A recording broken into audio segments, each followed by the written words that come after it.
Goed, ons het hierdie afgelope tyd so 'n bietjie na die ware identiteit gekyk, wat God self is, wat binne ons woon, sy gees, dis die lewe wat ons het, en die sielsidentiteit, wat mag aangeleer word, gekweek word van die skoot van ons moeder af. Maar nou wil ek iets anders aanraak, wat dalk vir jou net nog 'n lig daar kan sit, en dit 'n bietjie duideliker gaan oopbreek.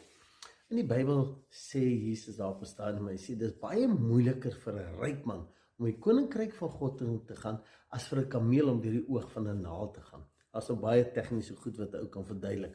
Maar ek moet iets hier so mooi verstaan.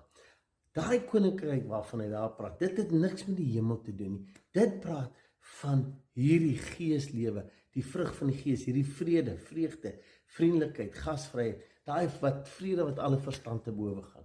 Dis die koninkryk waarvan hy praat. En dis hoekom hy sê op 'n stadium, die koninkryk is binne julle. En dit is daai wat Paulus sê, dis die verborgenheid van alle eeuwigheid.